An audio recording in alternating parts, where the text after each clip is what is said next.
बसपा के राष्ट्रीय कार्यकारिणी की बैठक में एक बार फिर मायावती को अगले 5 साल के लिए राष्ट्रीय अध्यक्ष चुना गया है। लखनऊ के बसपा मुख्यालय पर हुई बैठक में प्रदेश के सभी पदाधिकारी मौजूद रहे।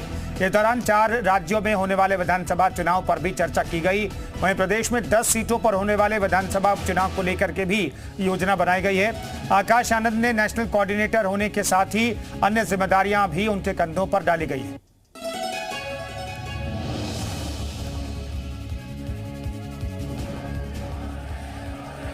देखिए, फैसला ये लिया गया, बहन जी को पुनः राष्ट्रीय अध्यक्ष बनाया गया है और माननीय बहन जी ने हम लोग को बहुत से आदेश दिए हैं कि कैसे देश भर में, हम लोग तो उत्तर प्रदेश से हैं, बाकी राष्ट्रीय लेवल के सारे नेता आए हुए थे, कैसे काम करना है, कैसे घर घर जाना है, सारी चीज़ें। और बहन जी ने एक बुक भी आज लॉन्च की है जिसमें सारी चीज़ें उसमें लिखी हुई हैं, हम लोग को किस पैटर्न पे काम करना है।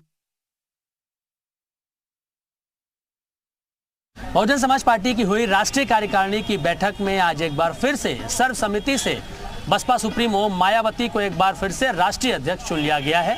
इस वक्त हम बसपा का जो कार्यालय है उसके बाहर मौजूद हैं और जो बैठक है वो खत्म हो चुकी है। जो तमाम कार्यकर्ता, नेता और राष्ट्रीय कार्यकारिणी के जो सदस्य हैं वो आज यहाँ पे शामिल रहे। इसी के साथ उन्हें राष्ट्रीय अध्यक्ष चुना ही गया और बसपा सुप्रीमो ने इन सभी से, जो उत्तर प्रदेश में 10 सीटों पर विधानसभा उपचुनाव होना है, उस पर जीत का मूल मंत्र देने का काम किया है। एक बुकलेट भी उनकी तरफ से रिलीज की गई है जिसमें सभी जानकारियां लिखी हैं, सभी कार्यकर्ताओं, नेताओं को दी गई है कि किस तरीके से जनता के बीच में जाना है। खास तौर पे जो दलितों के आरक्षण की बात की जा रही है, जो SC ST और पिछड़े वर्ग के लोग हैं, जो कि बहुजन समाज पार्टी का कोर वोट बैंक है, उसको किस तरीके से साधना है, लोगों के बीच जाना है, उसको लेकर चर्चा की गई है।